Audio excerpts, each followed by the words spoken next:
கர்த்தருடைய பரிசுத்த நாமத்திற்கு மகிமை உண்டாவதாக. இந்த நாள் தேவ செய்தியின் தலைப்பு விண்ணப்ப ஜெபம். இதற்கு ஆதாரமான வசனம் சகரியா 12ஆம் அதிகாரம் 10ஆம் வசனம். கிருபையின் ஆவியையும் விண்ணப்பங்களின் ஆவியையும் ஊற்றுவேன். இந்த நாட்களில் நம்ம வாழ்கிறது கடைசி காலங்கள், குடிய காலங்கள் இருக்குது.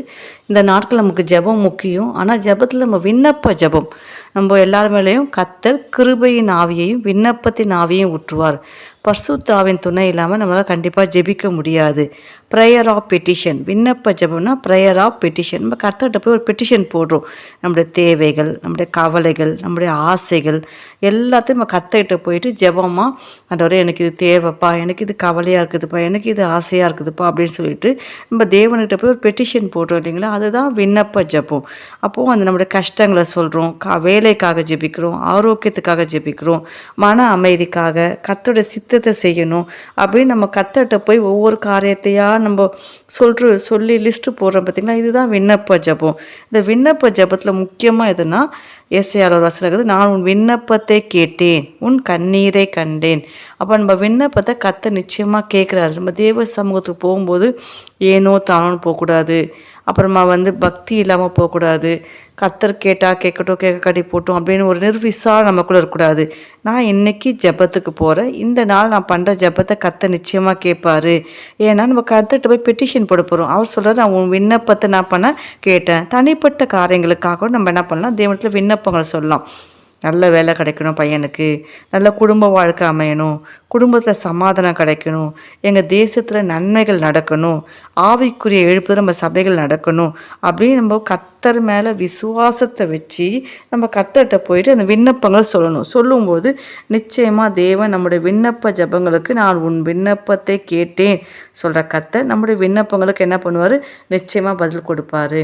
இங்கே நம்ம சகரியாவில் பார்க்குறோம், நான் கிருபையின் யார் மேலே, தாவீதின் குடும்பத்து மேலே நான் விண்ணப்பத்தின் ஆவி, கிருபையின் ஆவியையும் ஊற்றுவேன், விண்ணப்பத்தின் ஆவியையும் ஊற்றுவேன் அப்படின்னு சொல்கிறாரு. அப்போ நம்ம என்ன விண்ணப்பம் அப்படின்னா, நம்ம ஏதோ ஒரு காரியமாக கர்த்தர்கிட்ட கேட்குறோம் அப்படின்னா அந்த பாரம் நம்மளை போட்டு அழுத்தும்.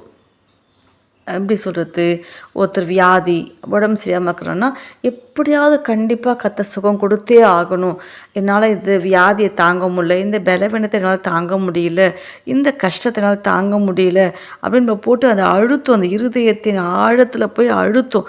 அப்போ நம்ம அந்த இருதயத்தின் ஆழத்துலேருந்து கர்த்தரை நோக்கி கதறோம் பார்த்தீங்களா? அதுதாங்க உண்மையான விண்ணப்பம்.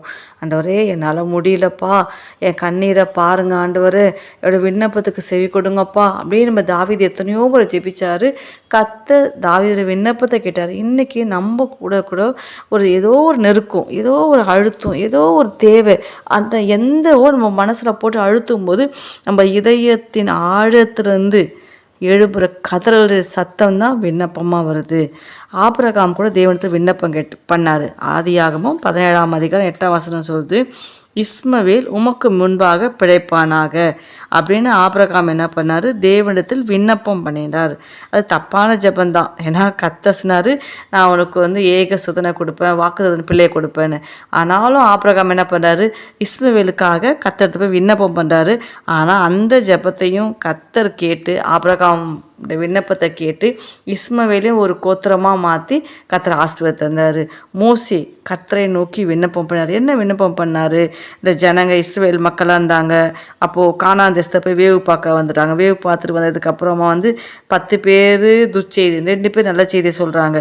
அப்போ ஜனங்க கடைசி வரைக்கும் கர்த்தருடைய சத்தத்துக்கு செவி கொடுக்கல, முரட்டாட்டம் பண்ணுறாங்க, வணங்கா கழுத்துற ஜனங்களாக இருக்கிறாங்க. அப்போ சில பண்ணாங்க, எனக்கு அப்பம் இல்லை, தண்ணீர் இல்லை, இந்த அற்பமான உணவு எங்கள் மனசுக்கு வெறுப்பாக இருக்குது, ஏதாவது ஒரு குற்றம் சாட்டிகிட்டே இருந்தாங்க.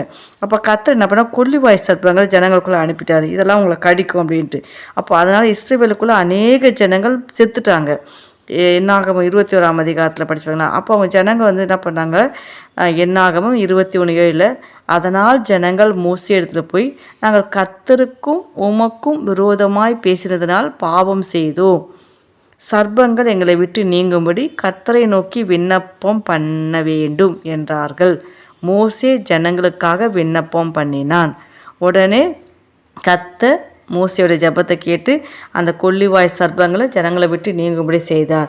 அப்போது நமக்காக ஜெபிக்கிறதுக்கு ஒரு தேவ மனுஷன், நமக்காக ஜெபிக்கிறதுக்கு ஒரு ஊழியக்காரர் இருக்கும்போது கண்டிப்பாக நம்மளும் ஜெபிக்கணும், இல்லைன்னு சொல்ல.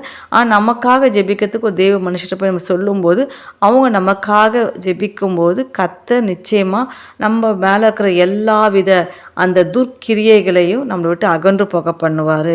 மனோவா கர்த்தரை நோக்கி விண்ணப்பம் பண்ணார், ஆண்டவரே நீ எனக்கு பிள்ளை வேணும்னுட்டு. கர்த்தர் மனோவாவின் ஜெபத்தை கேட்டார். அண்ணாள் நம்ம எல்லாருக்கும் தெரிஞ்சவங்க தான். ஆண்டவரே என் பிள்ளைக்காக நீங்கள் ஜெபிச்சாங்க. கர்த்தர் அண்ணாளின் ஜெபத்தை கேட்டு ஒரு பிள்ளையை கொடுத்தாரு. சாலமோன் தேவாலயத்தை கட்டி பிரதிஷ்டை பண்ணும்போது ஜனங்களுக்காக விண்ணப்பம் பண்ணார். ஆண்டவரே இந்த இடத்துல பண்ணுற ஜெபத்துக்கு உன் கண்கள் திறந்த வெறும் செவிகள் கேட்கிறதா இருக்கணும். யார் இந்த இடத்த நோக்கி ஜெபிச்சாலும் அவங்களோட ஜெபங்களுக்கெல்லாம் நீங்கள் பதில் கொடுக்கணும்ப்பா அப்படின்னு தேவாலய பிரதிஷ்டையில், எருசலேம் ஆலய பிரதிஷ்டையில் சாலமோன் ஒரு விண்ணப்ப ஜெபம் பண்ணார். அப்புறமா எலியா விண்ணப்பம் ஜெபம் பண்ணார். ஆண்டவரே இந்த பாகாலுக்கு முழங்கால் பிடித்தது 7000 பேர் கொடுங்கப்பா, நீர் தேவன் என்று நம்முடைய ஊழியக்காரன் என்று இந்த நாள் எங்கள் ஜெபத்தை கேளுங்க அப்படின்ட்டு எலிசா ஜெபிச்சார். எசக்கியா தன் ஜனங்களுக்காக விண்ணப்பம் பண்ணார். எஸ்ரா அறிக்கையிட்டு அழுது ஜனங்கள் இஸ்ரவேல் மக்களுக்காக விண்ணப்பம் பண்ணி தேவ சமூகத்தில் காத்திருந்தார்.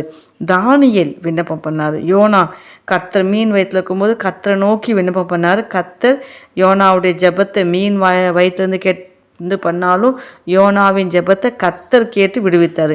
இயேசு கிறிஸ்து நம்ம கையெடுத்து கும்புற தெய்வம் இயேசு கிறிஸ்துவே கண்ணீரோடு விண்ணப்பம் பண்ணிடுறார். எபிரேயர் 5:7 சொல்லுது, அவர் கண்ணீரோடு விண்ணப்பம் பண்ணார். பவுல் சபையாருக்காக அநேக இடங்களில் விண்ணப்பம் பண்ணார். எதுக்காகனா இஸ்ரவேல் ஜனங்கள் ரட்சிக்கப்படணும், எல்லா மனுஷரும் ரட்சிக்கப்படணும். நம்மளும் நம்ம குடும்பத்துக்காக, நம்ம சபைக்காக, நம்ம வேலைக்காக, நம்ம பிள்ளைகளுக்காக ஜெபிக்கிறோம்.